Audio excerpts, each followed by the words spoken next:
In a quiet little village, a boy named MrBeast grew up with nothing but dreams in his heart.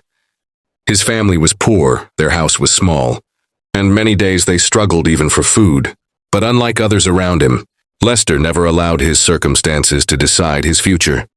At school he was always curious, always eager to learn, but the other children laughed at him.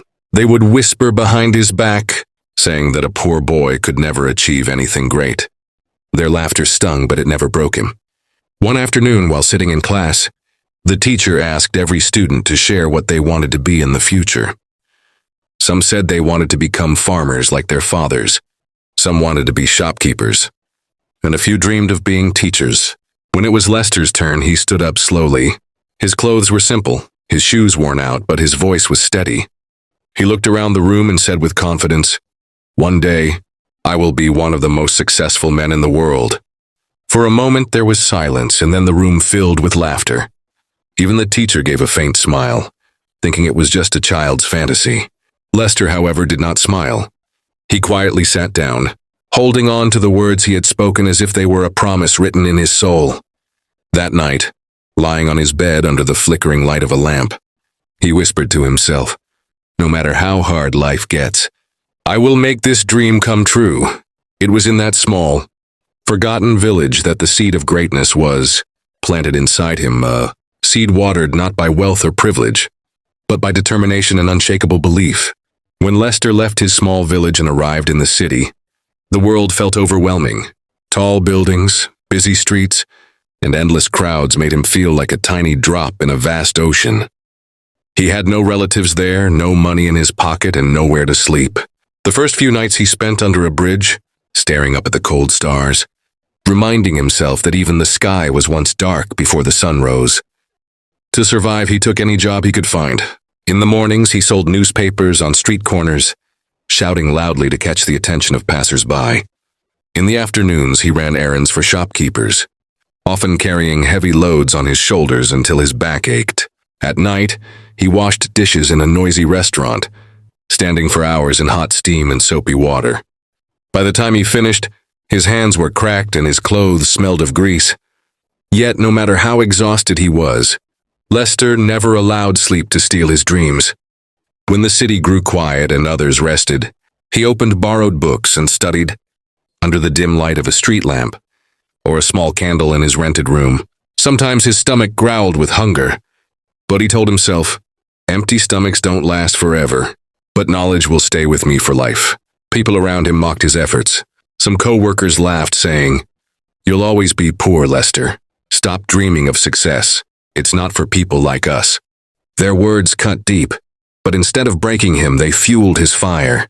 He worked harder, pushing his tired body and sharpening his mind. He believed that every step, no matter how small, was carrying him closer to the life he had once promised himself as a boy. Day after day, struggle became his teacher. He learned the value of patience, the strength of perseverance, and the truth that success does not come to those who wait. It comes to those who refuse to give up. Years of sacrifice and sleepless nights slowly carved a new path for Lester. One morning, standing in front of a small, empty shop with nothing but a few coins in his pocket, he decided it was time to take his first real step. The space was old, the walls cracked, and the shelves nearly bare, but in Lester's eyes, it was not just a shop, it was the foundation of his dream. With trembling hands but a firm heart, he rented it and began his small business. At first, it was painfully difficult. Customers rarely came. Those who did often doubted his quality, refusing to trust a poor young man with no reputation. Many days he sat alone, staring at the empty doorway, wondering if his decision had been foolish. But instead of giving in, he used that time to learn.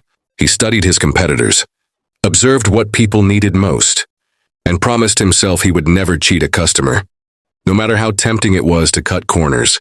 Slowly, his honesty began to shine. One by one, people noticed that Lester always delivered what he promised. If a product failed, he replaced it without hesitation. If someone couldn't pay immediately, he trusted them to return later. Word of mouth spread, and soon, the same street that once ignored him became crowded with buyers seeking his goods. Months turned into years, and the tiny shop expanded into a larger store. His team grew, and Lester hired workers, men and women who, like him, had once been struggling to survive. His business became more than a way to earn money. It became a place of opportunity for others. The laughter of his co-workers, the smiles of satisfied customers, and the respect he earned from the community were proof that his perseverance had not been wasted. One evening, as Lester stood outside watching his shop glow with lights, he remembered the boy in the village who had once been mocked for dreaming too big. That boy was still inside him, whispering with pride, "You did it, Lester. This is only the beginning." Many years later, Lester Best's name had become a symbol of success. His business empire stretched across cities and countries, and people spoke of him with admiration. Yet despite the wealth, luxury, and recognition, Lester never forgot the dusty village road where he had once walked barefoot, or the nights when hunger had been his only companion. He knew his story was not just his own. It was a message for every child who dared to dream against all odds. One bright morning, Lester returned to the small school where his journey had begun.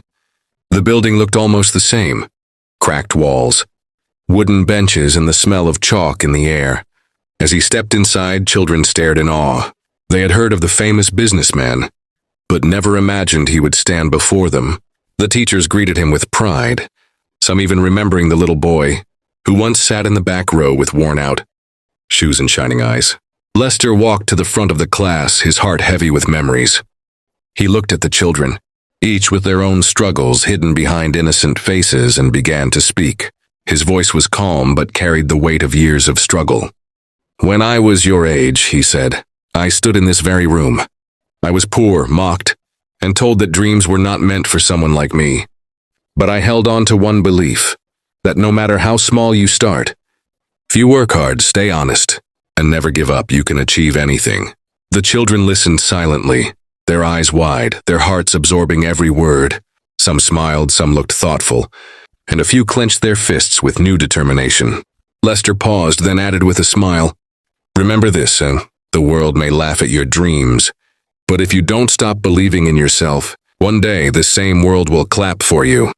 The room erupted in applause. Teachers, children, even villagers who had gathered outside the windows cheered for him. In that moment, Lester felt richer than ever before, not because of money or fame, but because he had turned his struggles into hope for others. As he left the school, he looked back one last time at the classroom where it all began. The boy who once promised himself under a flickering lamp had kept his word. His journey had come full circle, leaving behind a legacy stronger than wealth. The belief that dreams, no matter how impossible they seem, can indeed come true.